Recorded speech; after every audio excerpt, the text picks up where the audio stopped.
Hello everybody, welcome to my channel, welcome back. Long time no talk, and today I'd like to share with you another company that I'm very interested into. But first I would like to start with the question. If you start investing in let's say into a company apart from money, what are you interested in? And actually that's a very deep question that I'd like to raise here, because basically when you let's say invest in a company, it's just more than just a stock investment. It's also like maybe be interested into the future of maybe technology or story, and making this world a little bit better or more efficient. And today for me this company EHANG is one of them that I'm very interested into. It's just the beginning of let's say a new industry developing, a bit like Tesla, let's say 2 years ago. And that's why I want to share with you this company. For your information, I own 2% of my portfolio on EHANG, so at least you are aware that I'm already invested into this company. So let's dive in.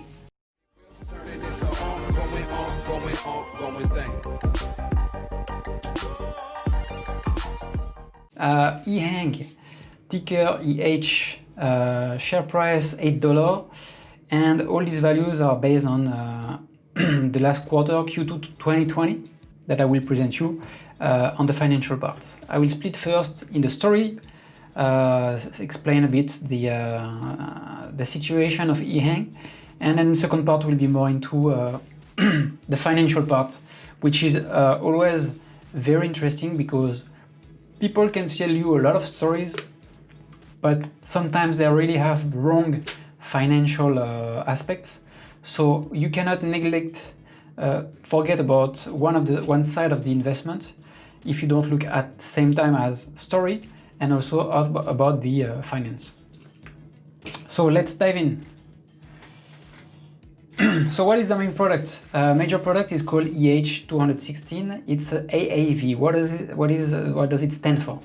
AAV stands for Autonomous Aerial Vehicle.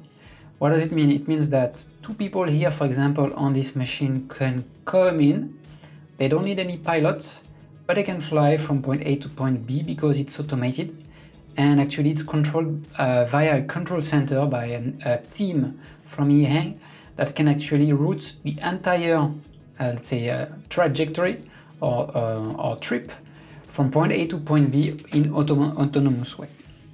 So what is good is actually it's, for example, here you can see the footprint is quite small. The reason why is that they have at least 16 rotors, but each of them is actually you have 8 arms that each of them has two propellers on them.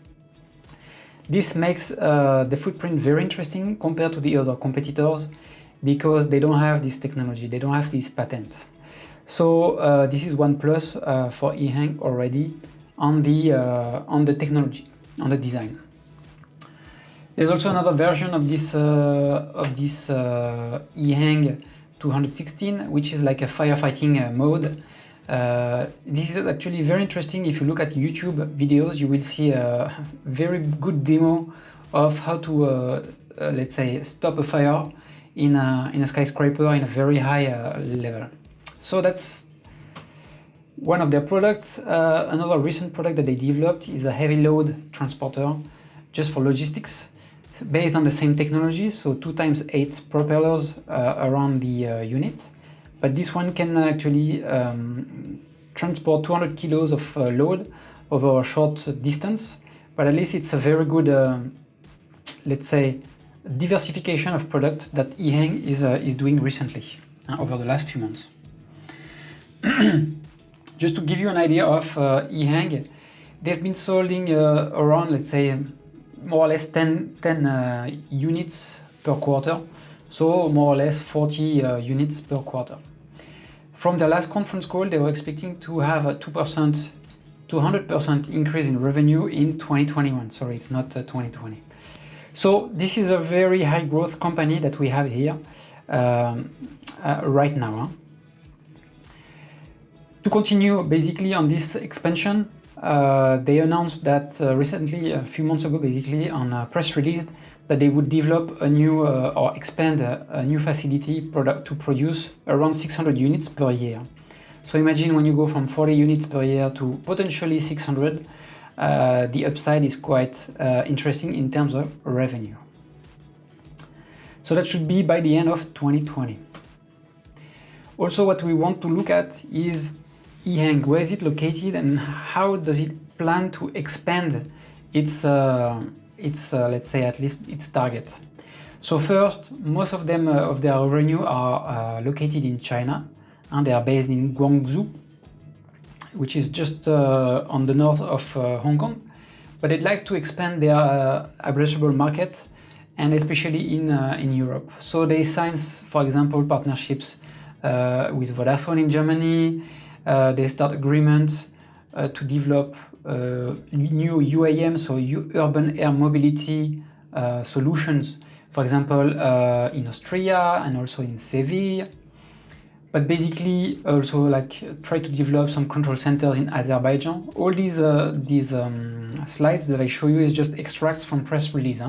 So I have not invented anything. It's just I'm relating everything into a single document. So here is a map for the global partners that they are working at the moment with. Norway for the offshore operations, Germany with Vodafone, Seville, Austria for a future project that I will talk about later, and Azerbaijan to create a control center. The other one, which is very interesting, is the biotech company in US, which is actually nothing less than United Therapeutics, another company in the Nasdaq, UTHR, if you're interested into the ticker. And they manufacture basically artificial organs, or they will be in the making of artificial organs, and are very into transplantation. So when you need an organ from a place A to place B, you cannot wait so much time. And that's the reason why aerial transportation for logistics, for example, for this type of organs is very important. And that's why they have started an agreement, I think, to invest into EHANG. And that's a good plus for the company right now, because they expand their influence, not only in Europe, but also in US. So their first project to develop their big center of urban air mobility is in Guangzhou. So this is where they have their headquarters. Their production facility is nearby, and this is where they made most of their trials in China. So it started late 2018, so it's already been a year and like 2 years almost that they've started this program. So we're waiting for maybe a bit more updates on this one in the near future. Also, as you can see here, there's a map. So here is Guangzhou, you have Hong Kong, and they also developed their first, let's say, tourism airport for drones. So it's not really an airport with a long, let's say, a line like for planes, but it's more like they call it a heliport or vertiport. So by the end of 2020, they will have their first vertiport with 20 units that will be running and developing the sightseeing for tourism. So that's a good plus, potential revenue for the future. They also do a lot of demos in the world. They did in Sevilla, they did in Danxia, they did also in Yantai City, which is in north of China recently. And basically it's just to prove the concept and to show that it's feasible, it's right now, and that's what basically what is the message from EHANG is the same. Also for tourism, they start making some partnerships with major tourism industry like LN Holding, which has been also a demo on one of their hotels close to Guangzhou, so in Nansha. It's a region, it's a location just south of Guangzhou. And basically, if they start promoting this type of potential to like aerial tourism, it can be also a good avenue for the future of EHANG. Okay. For information, LN Holdings is part of the top 10 tourist enterprise in China. Also recently, a very interesting demo that they've done is in Danxia in the north. It's amazing. You can see the YouTube video is really nice. and again it's showing the proof of concept. So I invite you to have a look at their YouTube channel. Also, by the end of 2021, okay, so right now they're starting UAM trials. So it's not only just a flight from point A to point B, they want to provide a full solution. Huh? When we speak about UAM, Urban Air Mobility Plan, it's like drones, airport or vertiport, and basically create the entire infrastructure. So you imagine that it's just not selling a car, it's basically selling a car plus the insurance, plus the parking, plus everything. So we need to see the global picture to actually realize how big the market can be for EHANG. Also to prove that they can run a control center with multiple drones all together, they do in parallel what they call drone show. So basically it's like more than 1,000 drones flying together, already programmed into their trajectory all together to form, for example, animal, or for example a title where you can see here on the picture. And I invite you again to look at their videos. It's quite impressive. For example, I live in Europe. We don't have any of this type of show. We only have fireworks and things like this, but I believe that in the near future the drone shows will be spreading more and more. Just to be aware that the drone shows are not a big part of the revenue of the company. So it's just at least to show that they are able to monitor or to control, distribute the trip from every drone all together, which gives more say confidence into running an ecosystem in the future, because it might not be just one drone going from point A to point B, but maybe dozens and dozens all together that have to be synchronized all together because it's autonomous. Also, a very important point that I realized when I was looking at the press release is that one of the board of management actually has a new guy. A new entity has been integrating the board of management, and it's nothing more than just the CEO of DHL Express China that has been hired as an independent director. What does it mean? They were talking already EHANG about partnership with DHL, but if now you have one of the CEO part of the let's say the board, it means that it's not just a fake news. It's real. So they will start working together, try maybe to help facilitate strategic development. And from the last quarter, they were saying that basically they will not just provide the drones themselves for the logistics, but also the control all around. So that might be also a very juicy opportunity for EHANG. And when you know that the company is only $400 million market cap, it can obviously grow much more. Now let's talk about the TAM, so total addressable market. As you can see on the graph on the right, you can see that we're in 2020, so we are just right now here. And as you can see, the future might be bright for the aerial solution. We know that there will be also a lot of competition, that the big players like Boeing will try to look into this. However, it's absolutely not the same technology. Huh? When you switch from a plane to a drone, it's a complete different technology. It's like Tesla, electrical vehicle and engine vehicles. They look the same. I mean, they are developed for the same purpose, but obviously it's not the same technology at all. Also, Uber is trying to go into this, but so far nothing really more than just a design concept. Tesla might jump in the future with their batteries. They possibly can kill the market. Kill, when I say kill, is just take a part of it. Amazon has always been very interested into the drones for logistics, and also JD.com, which is more developed than Amazon on this one. But it's all the time one of these competitors else doesn't have the interest in it, else doesn't have the same field of application, or is simply not ready. For example, like Uber or even Boeing, I don't feel that they are ready for competing into this domain right now, especially with the COVID problem. So what's the real moat of EHANG? I believe first it's their technology, these type of rotors, one up and one down, that enable to reduce the footprint of the device. Actually, it's very interesting. When you look at I think the volocopter, this one is really wide and it's only for one person. I think it's a good technology what EHANG is developing right now. Also, they have an advanced multiple flight control system, so that's what we show through the drone shows. So that will be good to develop also the ecosystem. They are also chasing for a lot of approval for testing, so they are trying to already anticipate and spread their knowledge, spread the agreement, because the license approval takes a lot of time.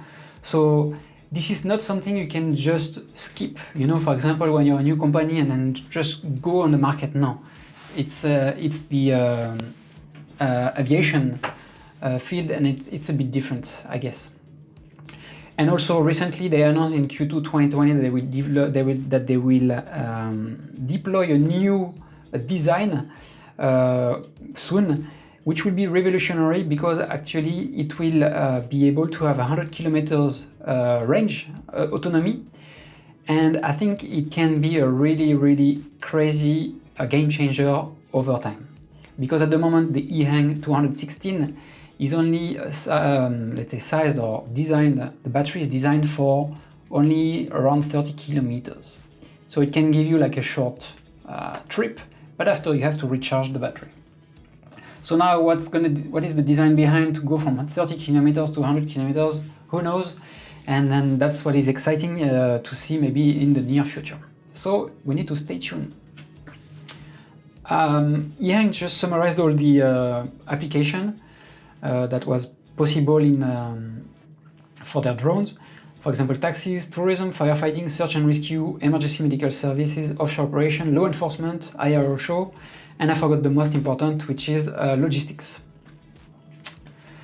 Regarding popularity, not very famous at the moment. EHANG, only 5,000 followers on Twitter and less than 1,000 followers on Seeking Alpha. So I believe this is a company that is not, how to say, there's not much awareness, at least on the financial market. And okay, let's see if it's gonna develop in the near term with the new products. Here is a summary extract from their transcript from Q1 2020. I just want to maybe spend more time on the Q2. And also I try to calculate the price of one unit based on their revenue and the number of units announced to be sold on each quarter. I deduce that each unit is sold around $300,000, which is much cheaper than a helicopter, imagine. So if their future production facility is around 600 units per year, imagine that they can potentially, in the near future or maybe in a few years' time, develop a revenue of 180 million per year just on the selling of the drones, of the EHANG 216. So of course the market cap right now is 400 million. They sell only $20 million. Price to sales ratio is 20, is a bit expensive. But obviously, if they, let's say, realize what they announced, which is 200% increase in revenue for 2021, the price to sales ratio will be around 7, which will be very much more, let's say, acceptable as a price to sales ratio.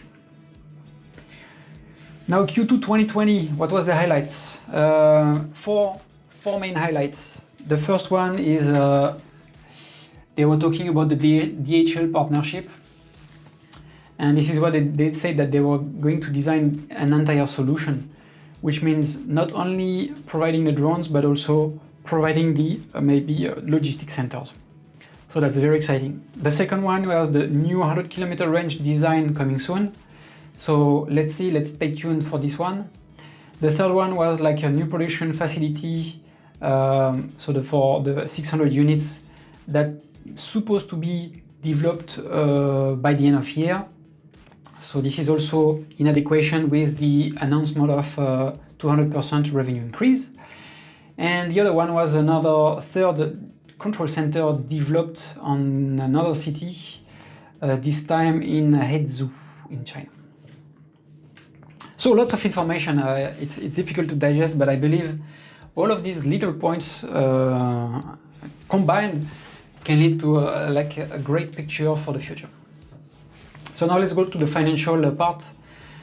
Let's talk about the income statement. So revenues, I show you the last 4 quarters and I compile them into a table. It's easier to understand. And basically the revenue is a little bit bumpy, up and down. The gross profit also, and over the last 4 quarters, each of the quarters was not profitable. So it was negative, they have losses. You can see also an interesting point here on the margins. You have the gross margin, the operating margin, and the net margin. The gross margin actually has been steady over the last 4 quarters. So even though you have a revenue bumps, you still maintain, EHANG is still maintaining the gross margins around 60%. What does it mean? It means that if you have 1 quarter that is really bad, let's say in terms of revenue, at least the gross margin does not tank. Like for example on other companies that have a high capex demand, for example Micron Technology, as soon as their revenue dips, their gross margin also goes down. So this is not the case here for EHANG, so I'm very happy of seeing that, because it's going to be a very, let's say, important point later to look at. 60% gross margin is quite high, so maybe with competition coming in the next years, maybe gross margin will decrease, but at the moment I don't feel that there will be a lot of competition right now, but this is a point we need to look at in the near future. Regarding the OPEX split, you can see that basically R&D, like sales, general and administrative part is a bit higher than the research and development for now.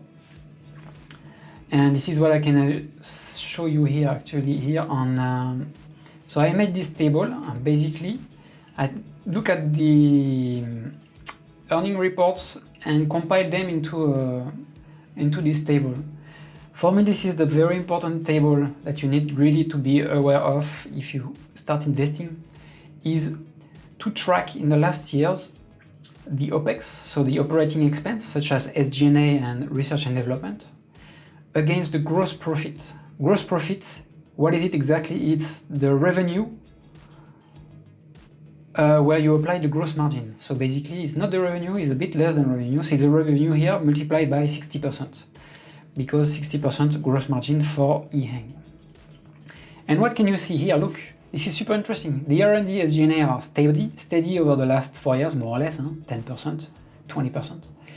But the revenue has been increasing a lot. And it has not generated higher expenses. What does it mean? It means that if they continue on this trajectory, they're going to generate more revenue, more gross profit, but will maintain more or less a similar operating expense. And this is the only way here to create net income and get free cash flow. So that's the reason why I really like it. The fact that they have a bright future with higher revenues, big total addressable market, but also their operating leverage is here. And it's already here in the first 3 years, so imagine in the future. Quick on the technical, I can see that we are on the low point, so if you look for entry point, it can be a good one. I'm not a financial advisor, so I cannot really recommend anything, but be aware also of the technical when you look into buying a company. It can help. Balance sheet, quite good. Here you have like for the last 4 quarters, so here is like actually it's not Q1, it's a Q2. The Q4 is Q1, Q3 is Q4 2019, and Q3 2019. It's just to see basically the evolution. So basically they raised a lot of cash 3 quarters ago, now they have 228 million yuan. They have a bit of increase in receivables, but other than that, nothing really special. Also, if you want to look at here is, if you want to calculate the working capital, it's very easy. it's all the cash items minus the current liabilities. So you make the calculation, and then your working capital, basically this is the one that you use like in cash right now, is 310 million yuan. Here is the identity card. So I call it ID card, but basically it's just to summarize all the price to sales ratio, like ratios, and also the earnings, and also the growth. Market cap, everything in here is in million yuan. Huh? So the market cap is $400 million, but 3 billion yuan. Enterprise value is a bit less than the market cap because you need to take into account working capital, long-term debt, long-term investments, but here, no debt, so it's good. You can see that also they are not profitable. They lose around, let's say, 70 million yuan per year, and they are not profitable, yes. So you need to look back at the balance sheets, and you can see here how much cash and equivalent do they have, plus the short term. They have 250 million yuan.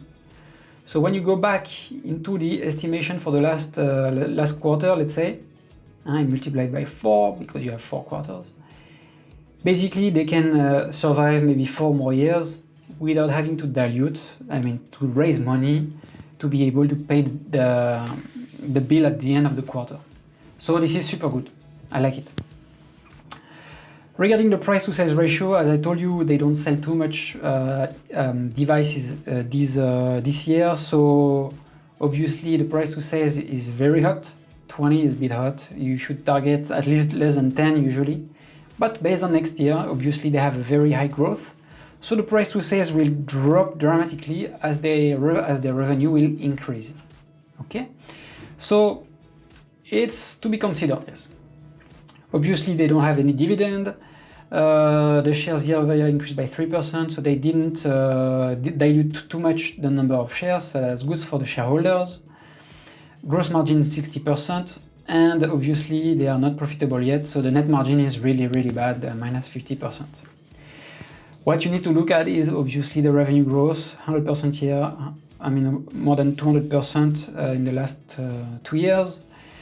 The estimation based on the last quarter leads to minus 10% revenue increase for 2020, but bear in mind the last quarter was not the best, so let's see how it's going to be for 2020 because of the COVID-19. I believe this year will be equal to 2019, and then after this we're going to have this revenue increase back in 2021. So overall, let's look at the pros and cons. Pros, as I mentioned, and as the financial report was mentioning in their control, they plan to have a very high growth for 2021, around 200%. They were confident when they were mentioning this, so let's hope we can trust them. I mentioned also about the good operating leverage. That's something we need to look at, and it might be even exponential, so that's a pro also. The fact that they have made some trials, demo all around the world, and to me looks like the most sophisticated solution right now for autonomous aerial vehicles. This is a big advantage, and when you start coming into a new industry, you need this type of advantage, which is time. They're already developing some ecosystem in Guanghzou, so they're testing their UAM plan, and then it will give them more experience for the next UAM development in other cities. So that's the same experience. You cannot buy experience, even if the company is small. They don't have much cash right now. The experience is worth a lot of value. Also, they have a lot of applications for their EHANG 216 and maybe other products. So if there's let's say one avion new that is not working, they can always go back and try to develop other parts of the potential. So it gives them a lot of flexibility. They're already signing agreements, getting licensed to make trials. That's the same point I was mentioning before. This is the they're already in it, basically. Also, regarding cash, they don't have any urgency to raise money, so it's good for the shareholders like me and you maybe. Potential huge deals also with DHL in China, because they have the new the CEO part of their board of management, and they already mentioned this in their conf call. So I'm very bullish on this one, because I think the market can be massive. Also, they will deploy or announce or show their new concept design soon. Apparently on Q2 conf call they were saying that it's going to come soon. So they released the 216L, which is just the heavy load transportation drone, but hopefully maybe they will announce also this one soon, and it might be a good game changer, because now you can expand the range from 30 kilometers to 100 kilometers, and now imagine the possibility for application. It can be crazy. So I'm very excited about this, and I will really wait for this news. And also their expansion facility in the process of building, which is in line with their revenue increase for 2021. The only cons that I see here for the company right now is, okay, it's a Chinese company, they have business in China, but they want to develop internationally, especially in Europe. They mention it. And at the moment, the COVID is restricting the travels, restricting the production guys or technicians to reach the new locations, to make maintenance, to develop control centers. So it's a big break for the development of EHANG, at least internationally. I mean, we know that China is big enough to have enough opportunities, but this is one point. And also the price to sales ratio, which is at 20 at the moment, even for a share price of $8, still high. So that's why maybe some investors are not looking into this company, because maybe too expensive and maybe too early in the game in terms of revenues. But hopefully 2021 will give us more information and maybe give us more confidence in terms of valuation for this company. So I think that's it. 30 minutes I think is enough to present this company. I hope you enjoy. Just let me know if you have any information regarding competitors, regarding products, regarding legislation, regarding China, if you are in the country or whatever. Just let me know, because I'm very interested into any information about this company. I believe it can be the future Tesla. Maybe, I don't know. Maybe it's not a good comparison, but it's related to transportation. So I don't know if this can be a bagger like this. But let's see. And I hope you enjoy, and then I talk with you on the comments. Bye bye.